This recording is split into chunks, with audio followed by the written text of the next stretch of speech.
Refund processing on hold. जी हां, आपको आज या कल में इनकम टैक्स डिपार्टमेंट से ऐसा मैसेज आया है, अटेंशन टैक्स पेयर, आपका पैन नंबर, और उस पर लिखा है कि आपका रिफंड क्लेम एक्सेसिव अनरीजनेबल या डिडक्शंस क्लेम एक्सेसिव अनरीजनेबल है, इसी वजह से आपकी रिफंड की प्रोसेसिंग को ऑन होल्ड कर दिया जाए। और डिटेल ऑफ इरेगुलरिटीज या जो भी गलतियां सिस्टम ने आइडेंटिफाई करी है उसके लिए आपको एक सेपरेट ईमेल डिपार्टमेंट ने रजिस्टर्ड ईमेल आईडी पे भेज दिया है। इसके साथ इस एसएमएस में यह भी लिखा गया है कि आप चाहें तो अपनी रिटर्न रिवाइज कर सकते हैं 31 दिसंबर 2025 से पहले, और अगर इसके बाद भी चाहें तो रिटर्न को रिवाइज कर सकते हैं, बट अपडेटेड रिटर्न की कैटेगरी में 1 जनवरी 2026 से। और अपडेटेड रिटर्न पर आपको बता दूं कि आपको टैक्स के अलावा कुछ पेनल्टी भी पे करनी पड़ती है, जो कि 25 से 50% ऑफ द टैक्स अमाउंट तक बन सकती है। अगर आपने ये नहीं किया तो माइट बी डिपार्टमेंट आपकी रिटर्न को डिफेक्टिव कर दे, आपकी रिटर्न को स्क्रूटनी की कैटेगरी में ले आए, या इन दोनों के अंदर ना करते हुए आपका रिफंड भी प्रोसेस कर दे। यह एक डिपार्टमेंट का सिस्टम ओरिएंटेड एक्सरसाइज है, यानी कि डिपार्टमेंट ने एआई टेक्नोलॉजी यूज करते हुए आपकी रिटर्न में एक्सेसिव डिडक्शंस, एक्सेसिव अलाउंसेस, इनको आइडेंटिफाई किया है। अब अपन जानते हैं कि ऐसे कौन सी डिडक्शंस और अलाउंसेस एक्सेसिव और अनरीजनेबल हो सकते हैं। सबसे पहले डिडक्शंस,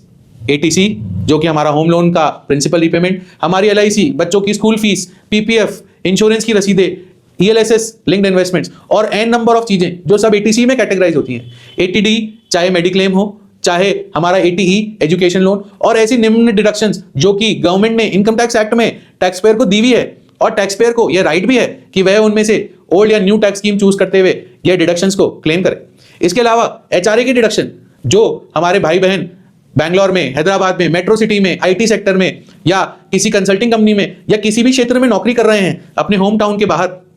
और वहां पे किराए का घर लेकर रह रहे हैं, उनके लिए डिपार्टमेंट ने एचआरए की डिडक्शन दे रखी है, और वह टेक्निकली एचआरए की डिडक्शन क्लेम भी कर रहे हैं। और इन्हीं सब चीजों को जोड़ते हुए डिपार्टमेंट ने पॉलिटिकल पार्टी, जी हां एटीजीजीसी, हमारे देश की प्रमुख पार्टी को भी अगर आपने डिडक्शन दी है या आपने कोई पेमेंट दिया है हमारे देश की प्रमुख पार्टी को भी, तो भी डिपार्टमेंट ने ऐसे लोगों को नोटिस दिया है। और इन सब चीजों को छोड़ दीजिए, अगर आपका मन किसी देश में किसी सामाजिक संस्था से जुड़ा हुआ है और आप उस सामाजिक संस्था के देश हित में हुए हुए कार्यक्रम में किसी प्रकार का सहयोग दे रहे हैं, या ऐसे समझिए किसी संस्था जो कि गरीब बच्चों के लिए, गरीब लोगों के लिए कोई कल्याणकारी काम कर रहे हैं, और आपने ऐसी संस्थाओं को भी कोई पेमेंट दिया है जो कि संस्था इनकम टैक्स एक्ट के सेक्शन 12 एंड 80G में रजिस्टर्ड है, पूरा पेमेंट भी आपने बैंकिंग चैनल से दिया है और अपने मन के उद्देश्य को उस संस्था द्वारा पूर्ण करने के लिए दिया गया है, तो भी आपको एटीजी की डिडक्शन मिलती है। बट इनकम टैक्स डिपार्टमेंट ने इन सभी डिडक्शंस को, चाहे एचआरए हो, चाहे कोई टैक्स फ्री अलाउंस हो, चाहे रिम्बर्समेंट ऑफ अलाउंस हो, चाहे होम लोन का इंटरेस्ट हो, चाहे ईटीसी हो, चाहे ईटीडी हो, इन सभी लोगों को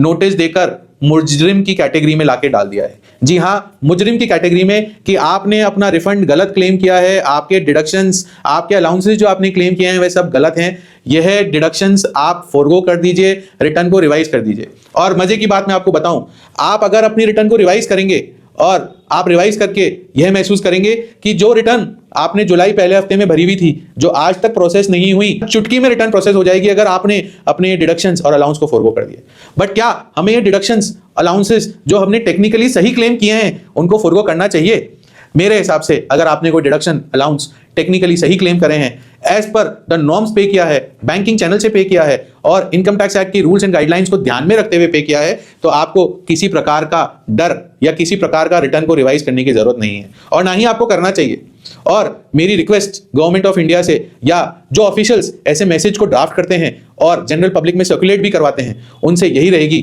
कि आप हर टैक्स पेयर को मुजरिम की नजरों से देखेंगे या मुजरिम मानते हुए देखेंगे तो आपको इस देश में कोई भी टैक्स पेयर नहीं मिलेगा, और सभी लोग ब्रेन ड्रेन के जैसे विदेशों में भाग जाएंगे। और हमें या इनकम टैक्स डिपार्टमेंट को या सरकार को ऐसे मैसेजेस अगर भेजने भी हैं, तो जब जुलाई में किसी बंदे ने रिटर्न भरी हुई है, तो आप दिसंबर के आखिरी डेट पे, आखिरी समय पे ऐसे मैसेजेस उनको क्यों भेज रहे हैं? क्या यह टैक्स टेररिज्म नहीं है? और क्या हमारे देश या हमारे ऑनेस्ट टैक्स पेयर्स ऐसे टैक्स टेररिज्म को सहयोग करके अपने देश के अंदर अपने आप को शर्मिंदा नहीं महसूस कर रहे हैं? आपको भी अगर ऐसा एसएमएस मिला है या आपको भी इसी प्रॉब्लम से आप गुजर रहे हैं, तो कमेंट करके हमें बताइए, और ज्यादा से ज्यादा लोगों को शेयर करिए, जिससे लोगों के मन में यह डर, यह घबराहट कि इनकम टैक्स का नोटिस आ जाएगा तो क्या करेंगे, वह दूर हो सके।